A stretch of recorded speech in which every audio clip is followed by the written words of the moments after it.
Good afternoon, everybody, and good to be here talking about this project, which has been ongoing for quite a while, but that's largely because it's been in two parts, and we're currently in the second part of it.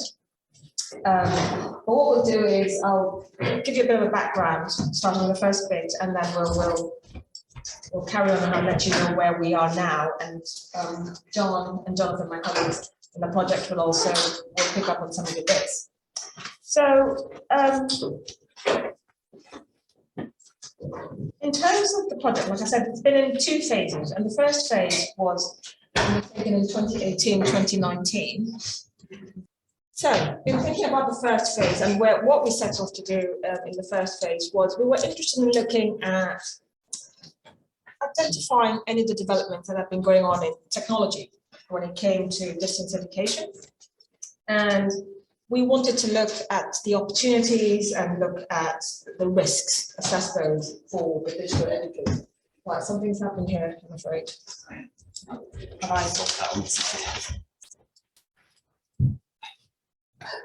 all right. It is, well, we were just talking about this earlier, the fact that these are not rooms designed for this kind of exercise, but phase one of the project, assessing the risks, identifying developments in educational development, in educational use of technologies and so on. And the idea really was to kind of see what the readiness was in terms of academics' use of technologies in distance education. I think it's quite important for us to bear in mind that the first phase of this was done pre-pandemic, and therefore the engagement with the online, the understanding of use of technologies and so on was not what it is now, and the sort of the development of technologies was really very different. So it's quite interesting to see how things have changed since then. So that was the first phase. So the second phase, which is where we are now, really wanted to build on that. And what we wanted to do with this second phase, what we set out to do, is to further explore the experiences and insights of both educators and students when it comes to digital technologies and pedagogical innovations. Now, the second phase has covered three key areas of work. There's a literature review, there's a workshop, and a student survey. And John and Jonathan will talk a little bit about that. So in terms of, just to set the background, to set the scene a little bit, give you some context and give you some background, I'll briefly explain what was done in the Digital Educator 1 survey. Now, we did more than a survey. There are quite a number of things done for Digital Educator 1, but what I'll focus on is the survey, because the second phase that we're going to talk about is going to build very much on the survey. So this survey was very much focused on educators, and the respondents or the participants of the survey were academics in member institutions of the University of London. And like I said, we were trying to see what the level of readiness was and the level of awareness was in terms of using digital technologies in distance education. In terms of the design of the survey, what we did was to create a number of statements around technologies and pedagogical innovations. And these were picked up on the basis of research that had been done, and we looked at technologies that showed up as being the most used at the time. So that's how we came up with the technologies and the pedagogies. So the statements that were used in the survey were very much around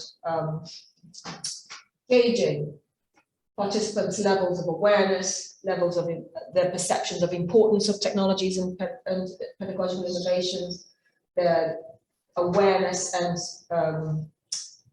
perceived levels of relevance of the certain technologies, and so on. The other thing that was done apart from these statements was they also had some open-ended questions. They had two open-ended questions where they had the opportunity to tell us what they saw as the threats and opportunities emanating from different technologies and pedagogical innovations, and also to tell us what other technologies and innovations that we had not mentioned they were aware of. So just to look a little bit more at,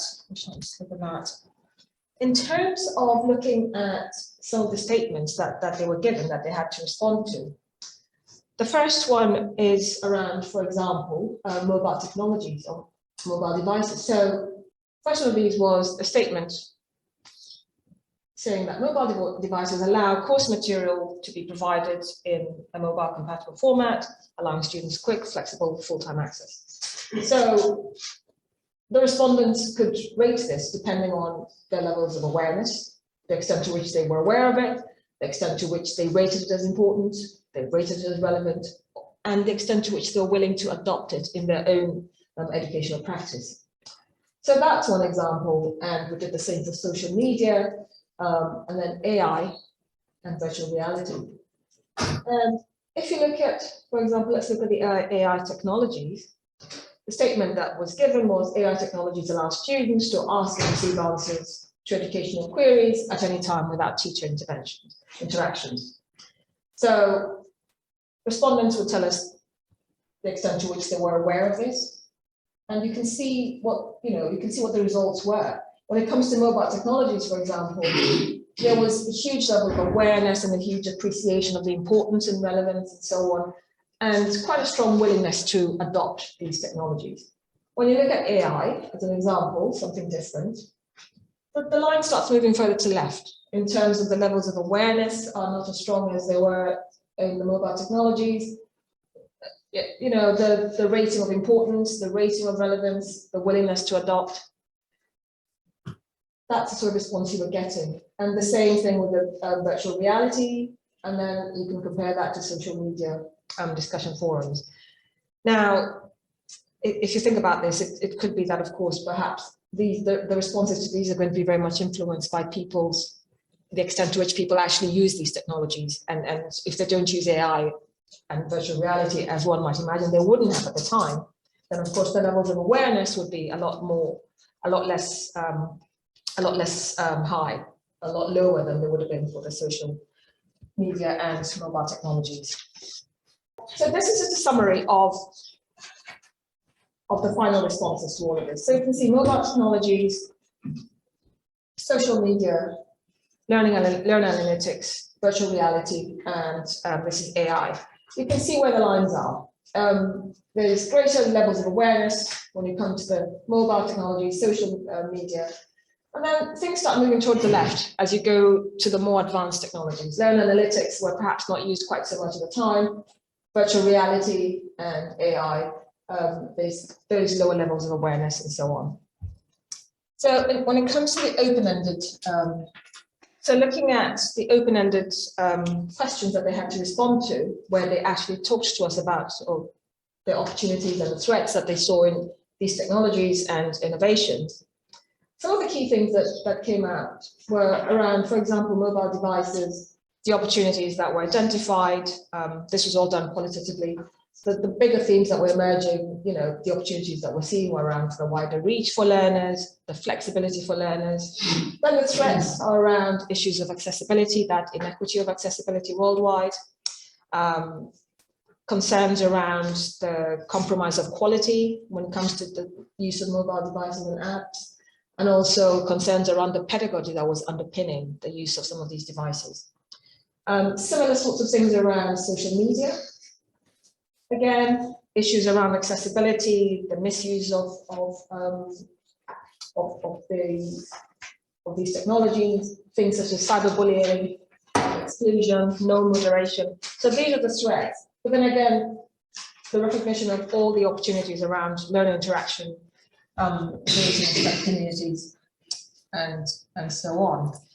And just very last thing I'll say is around some of the benefits of virtual reality and the threats. You could see opportunities around potential for increasing accessibility, supporting students with additional learner needs, but then concerns around the cost of them and the fact that they're very discipline specific, and they felt that perhaps they were more suited to specific subject areas, and they probably wouldn't work in other subject areas. And so they felt that actually this was a big threat. And similarly, you could see the same for artificial intelligence. There was concern that perhaps it's a very niche type of technologies to be using, and in terms of opportunities, there's great efficiency to be had. So that's just a bit of a flavour of what we discovered or what we found in the first part of the Digital Educator project. So I think we are now going to move on, and John, you are going to talk to us a little bit more about, we're going to move on to phase 2. Maybe, maybe not. There we go. Yeah. Thank you very much, Christine, and good afternoon, everybody. My name is John Gregson. I've been working as part of this team. I think already from what you've seen, you'll be thinking that things have moved on quite considerably since 2018, 2019, and looking at those AI graphs now, you really wonder what people would be saying if we were asking the same questions right now.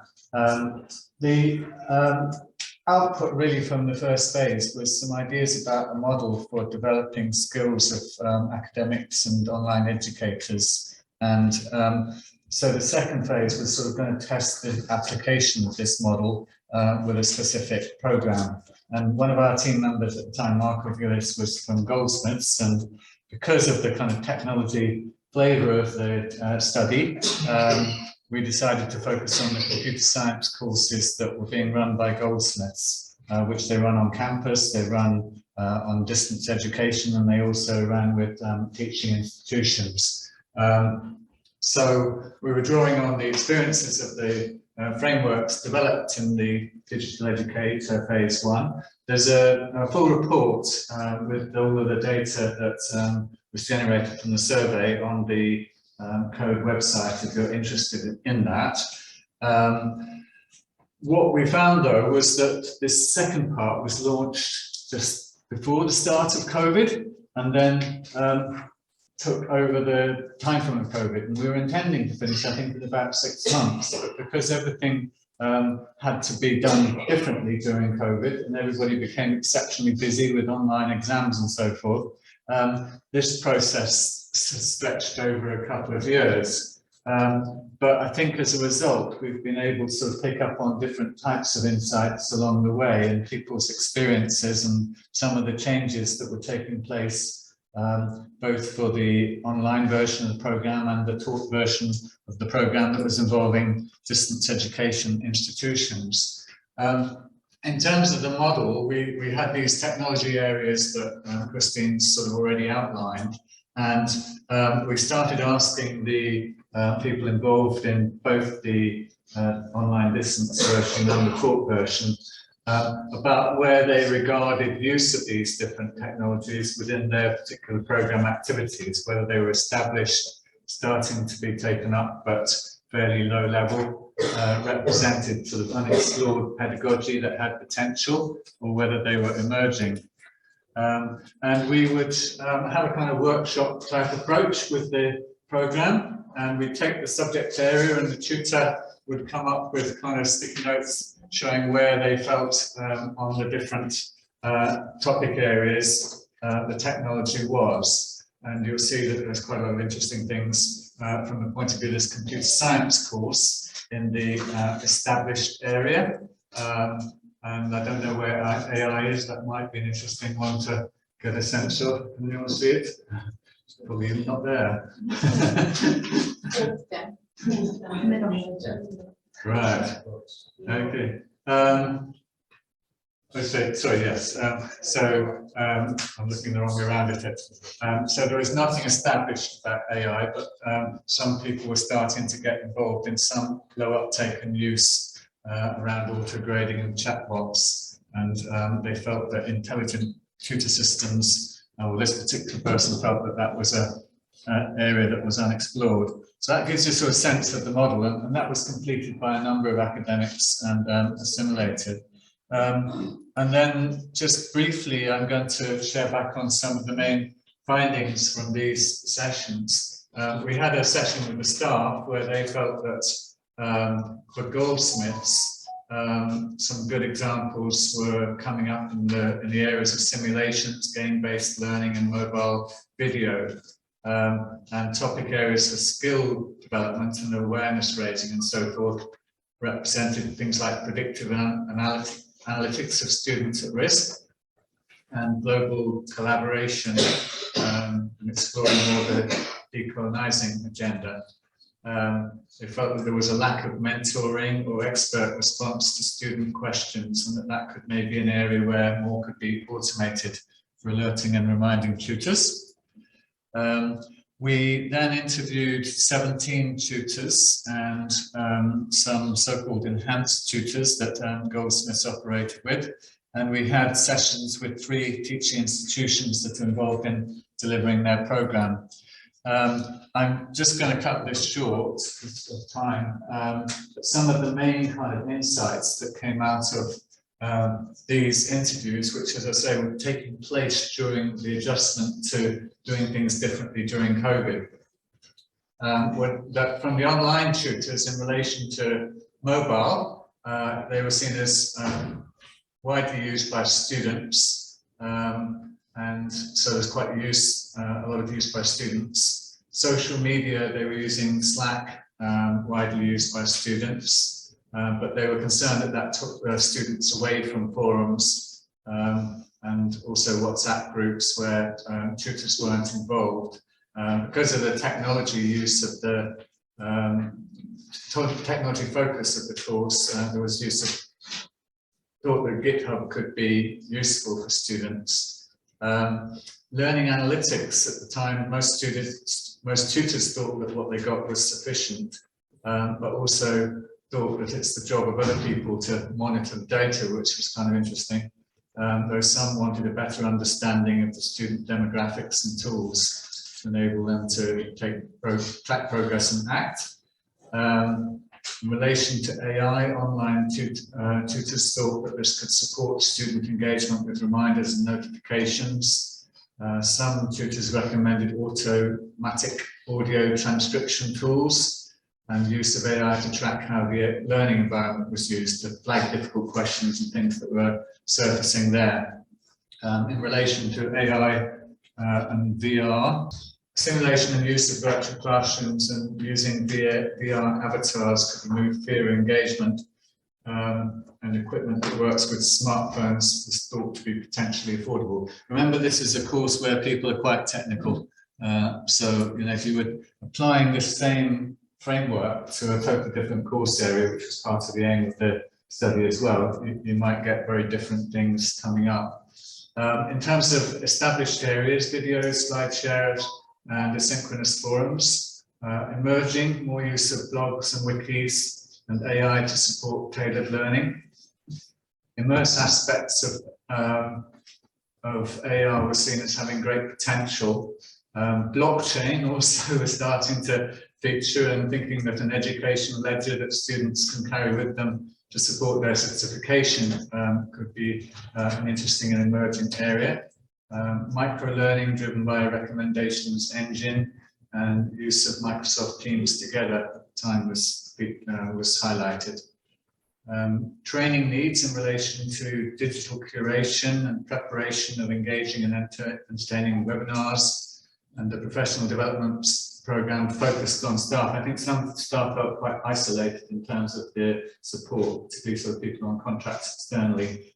So sort of integrating them more in professional development was seen as key to keep things sort of on the cutting edge, and providing more onboarding and keeping things simple. So that was the findings from talking to the tutors in a nutshell and talking to the 3 teaching institutions. It was really interesting to see how during COVID they were actually seeing more potential to do more online tuition themselves and not necessarily revert back to a entirely face-to-face teaching support model. In Pakistan, in the institution there, most students were using smartphones, and I mean, just as a general reflection, there seemed to be more rapid and enthusiastic uptake that wasn't bound by too many kind of processes to move things forward during COVID. Concerns over privacy, authenticity, spam on social media, platform dependencies around learning analytics were getting in the way of that to some extent, with limitations noted on getting learning analytics on, for instance, Zoom sessions that were linked into Coursera learning environments. Some use of chatbots for marketing and delivering content, and auto grading and plagiarism is also being highlighted. And the idea of more virtual classrooms and immersive teaching and learning. I'm just going to probably sit on this slide and just, well, I invite Jonathan up for to try and do what he can in the remaining time. Just the final things you can just view there quickly, and I'll move you that way. I'll try the lightning call. Yes, so the lightning is just literally, so the DE2 survey, what we want to find out obviously was to this time ask students about their preparedness. So we've done the teachers, so we're now going to move on to students. However, as you have heard from John, the original plan was to look at programs around computer science students, but we're now faced with the challenge of access. So we're probably going to change our plan and look at across different programs of the students' preparedness to digital education and things like that. So because we don't have a lot of time, if you don't mind just going to this site, and I'm going to activate it. But what we want to do is to ask your opinion around the kind of statements that we can ask the students around this. So you've seen some of the statements that we use for teachers around, for example, their awareness, the level of importance, the level of their willingness to adapt digital functionality in VR distance education, VR learning analytics, social media, AI, and so on. So what kinds of statements should we ask our students? Of course, we've got some statements already from the workshop, but we want to hear from you. So I'm going to start it. I'm right, I'm primed, ready to go. Actually, maybe at the end of the session, when we come to questions or whatever, we might be able to look back at what's already. Yeah, I think that might be. Was this supposed to be the last slide? Yes. So. Okay, so if you activate it, and we'll get the room to answer, and after the two lightning talks, we'll come back to this. Is that okay? Excellent. Thank you very much. And I'm sure there are questions in the room. So can we take 2 questions before we move on to the lightning talks? Questions? It's clearly evident that time is a major factor here in these surveys, because the pace of technology is moving so fast that you're almost now trying to catch up with where we are now. And COVID clearly has speeded up the whole digital educator role. So we are almost showing what was to where we are now, isn't it? So I'll leave you to think about the questions. So these are the things that came in. So some of the statements there are some of the contributions from you guys. So as to whether BLE, and there are people who are voting. So please keep them coming. This would be helpful for us to understand what it is that we would ask students around the level of awareness of some of the functionality that they have. Moving on from your presentation, Dale, I think it's really kind of both relevant. So we did the same thing for the teachers, and now we're interested to exactly ask what the students think around the digital kind of functionality that's available to them, because some students do this as if they were born with it, but others are not. And even from some disciplines, other students are not even wanting to use social media. But there are those disciplines who are actually into social media. And I could see that some of you, for example, downvoted this, and I probably as an educator, is that from an educator's point of view or a student's point of view? It raises that question, because I know that some of us are being excluded from their WhatsApp group, right? I know students, after your sessions or once you're giving your sessions, they are in their WhatsApp saying like, oh, so did this and did that. And you hear them. So once they have a complaint, they will tell you, oh, in our WhatsApp group, blah, blah, blah, but they're not that concealed, right? And that's probably why some of us are downvoting it. But students are upvoting this, I'm afraid. If there's any more questions, you here. Any thoughts on your own experiences with digital education as digital educators? We don't need to make a comment on something that Daryl brought up, but which I think is quite interesting and it's going to become a bigger issue as time goes on. And it's about who decides on what technologies are used.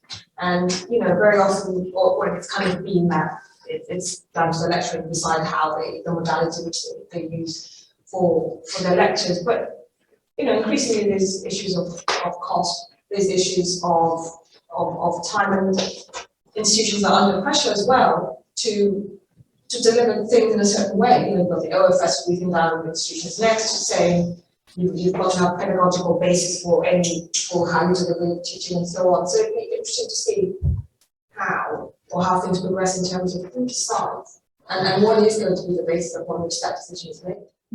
What technologies we use. If I could follow up, only because I sit as a lecturer, but I also worked as a digital educator. So it's really interesting to me because in the pre-COVID period, I pretty much had basically full access to whatever I wanted to use digitally in my classroom, online and whatnot, I could do it.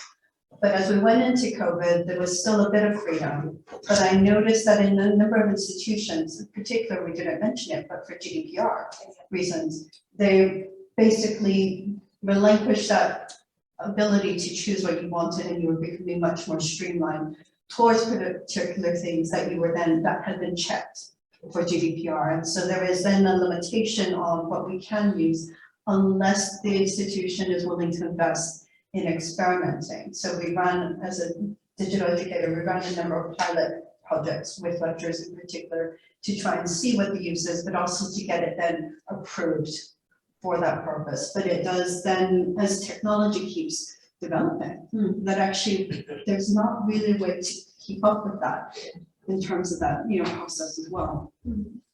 Absolutely. And I think just tying up and bringing Akindele into this equation as well. Akindele, what is perhaps your experience with institutional support for digital educators in Nigeria? Yeah, thank you so much for that question. Can you hear me? Yeah. Okay, I can only speak to my institution, which is Lautech Nigeria. When it comes to institutional support, actually we have been getting a lot of support from the institution and the management. A typical example is our tapping into the Association of Commonwealth, which had allowed us to be able to promote several of activities we are doing. We also had a lot of workshop institutional-wide. So in terms of institutional support, it had been there. But the same cannot be said for acceptance level of the staff members. You know, people sometimes are a bit slow to change. So while institutional has been given a lot of support, acceptance of the staffs, even sometimes the students has not been as forthcoming as expected. Yeah, because I guess in that same equation, we are worrying about the inequities that will increase as we expand our digital education role. I mean, certainly hearing what's happening in the AI front and tying up with what Akindele was also saying with proctoring, it almost brings up the question is it already outdated to proctor, because AI can interfere with so much of that proctoring mechanism, isn't it?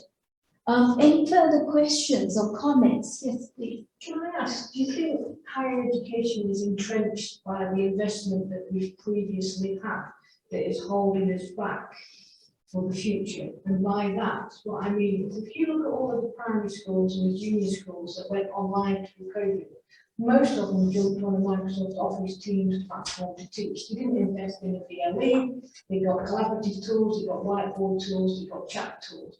Yeah. As institutions, higher education institutions don't seem to be wanting to jump into that Microsoft tool. You know, I'm trying to get my institution to get a space for students and staff to work collaboratively, just as teams. It could be Google, like just we're a Microsoft site.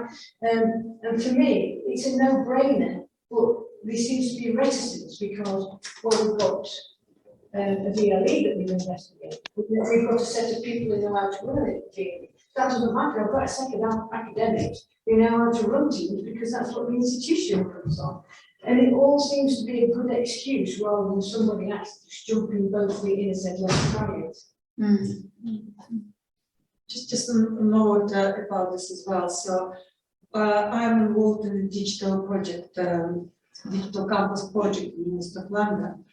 And I'm trying to kind of investigate and learn how the Teams and Office 365 can be implemented in the current sort of online distance learning which we offer.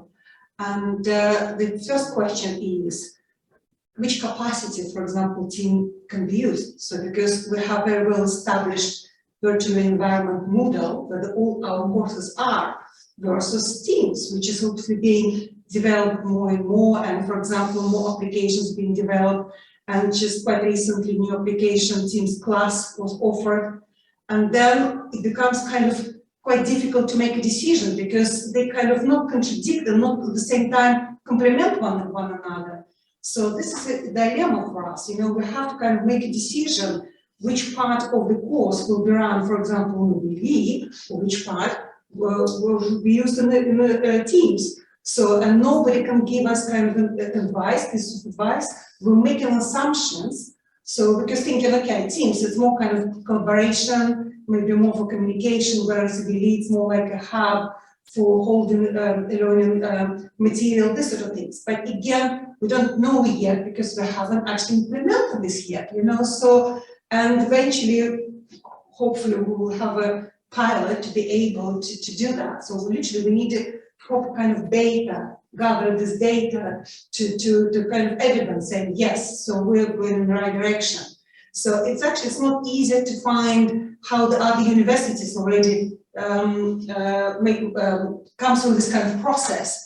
So I'm trying to gather information, and I literally received kind of mixed messages. Some universities embraced it and said, yes, that's wonderful. So we're using the Teams exactly as you say. But others said, oh, well, we don't have a proper direction.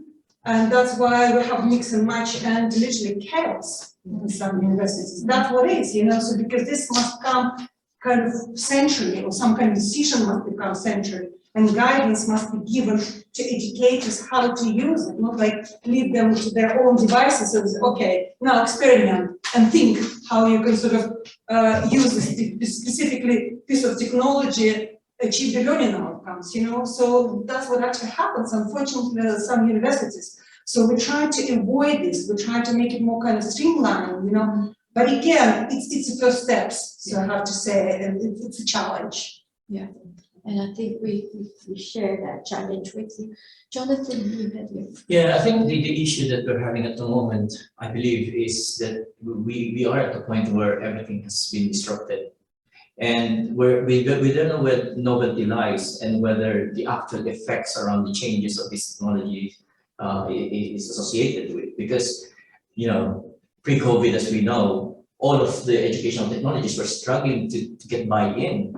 And then COVID has compelled teachers to kind of went online, even parents for children, right? They were suddenly trying to get hold of this technology and trying to grasp how to use this. Because their children say, I can't get online, that's it.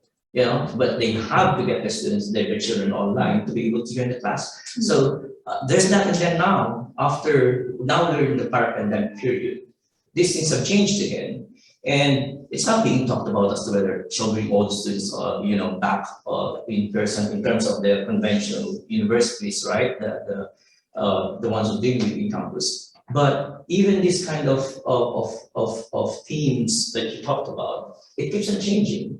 So the kinds of readiness that teachers have, you don't know where you're ready and when you are ready.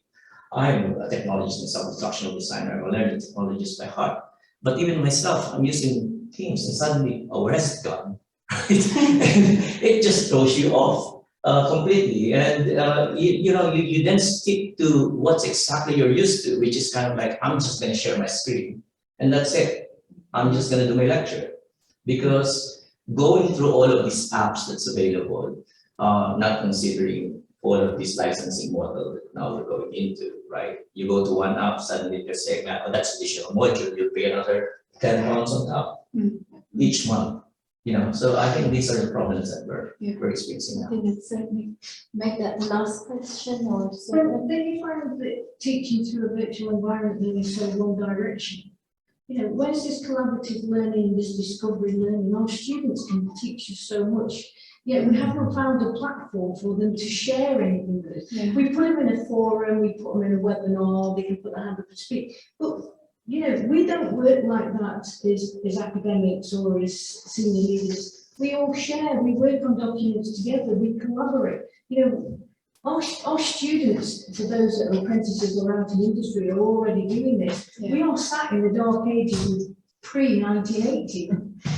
I know it's the last, I just wanted to say, I guess it depends on what pedagogical underpinnings are pushing towards particular technologies and digital texts, because when you just mentioned about collaboration and how we do it, but our students aren't, I was just thinking, actually, I get my students to collaborate in documents. So I'll give them a shared document and they can annotate together, and I put them into small groups to annotate, and then they present on what they've annotated and they find the keywords. So I think it depends again on how you want to use it, but it does, I recognize it as a lecture. It means some of the material I would like to cover, I don't get to cover. I have to be much more selective because your time frames in a different way. So it's a trade-off. Yeah, the nice thing about face-to-face, if something happens on your way to work and you walk into your lecture field, you can talk about it.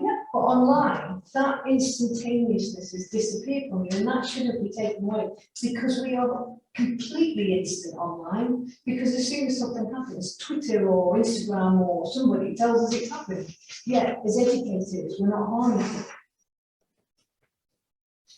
That's a challenge on which we shall finish this session, because I do think this is where we are all growing, learning, growing at quite a pace. So thank you very much for doing our speaking. So thank you.